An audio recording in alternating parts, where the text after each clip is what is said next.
princess, and delivers crucial message to King Charles's most loyal people on his behalf earlier today. Princess Anne and her spouse, Vice Admiral Sir Tim Lawrence, arrived in the Guernsey Berwick while attending a parade to mark the 80th anniversary of the liberation of Guernsey on the waterfront in St. Peter's Port. Princess and has delivered a statement on behalf of the King. The 80th anniversary of the liberation of the Berwick is being commemorated in Guernsey by the King's sister and her husband, Vice Admiral Sir Timothy Lawrence. The telegram said, "I extend my sincerest greetings on this 80th anniversary of your liberation from enemy occupation to my most devoted citizens of the island of Guernsey, finding out that people of all ages will remember and celebrate this milestone with an emphasis on the steadily declining number of people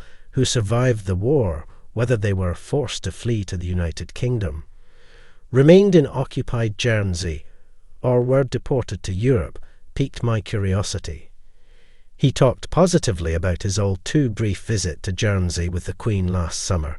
The King's speech went on, "As usual, I want to express my gratitude for your unwavering commitment and allegiance, and I'm happy to reiterate the strong bonds that have long existed between the Crown and the Berwick citizens. I'm still thinking of you and praying for your happiness in the future, as well as the prosperity of your cherished island, Charles R."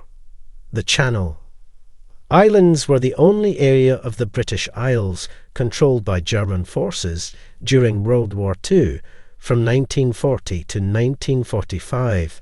On May 9th, German forces on Guernsey formally signed a surrender declaration. And on May 10th, Sark was freed. It was a wind-swept morning at Balmoral, where the heather whispered secrets in the breeze, and the distant hills stood cloaked in mist. The estate was quieter than usual, its stillness broken only by the soft footsteps of Princess Anne, who walked with purpose toward the main hall inside. A discreet gathering of the King's most trusted aide staff and regional representatives from across the UK waited in subdued anticipation. They were not politicians, nor nobles of grand title. They were the loyal core, the unseen engine of the monarchy estate.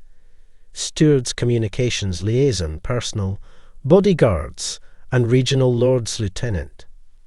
For decades they had served the Crown through change, crisis, and ceremony, but today they had been summoned with little explanation at precisely 10 o'clock. Princess and entered the room. She wore her military-style coat, navy with brass buttons, a brooch in the shape of a thistle on her lapel.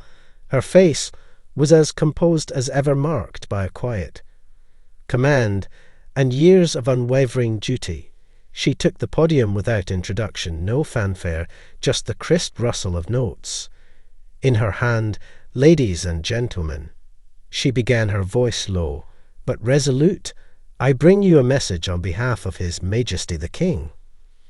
The room hushed. Even the old clock above the fireplace seemed to still its tick.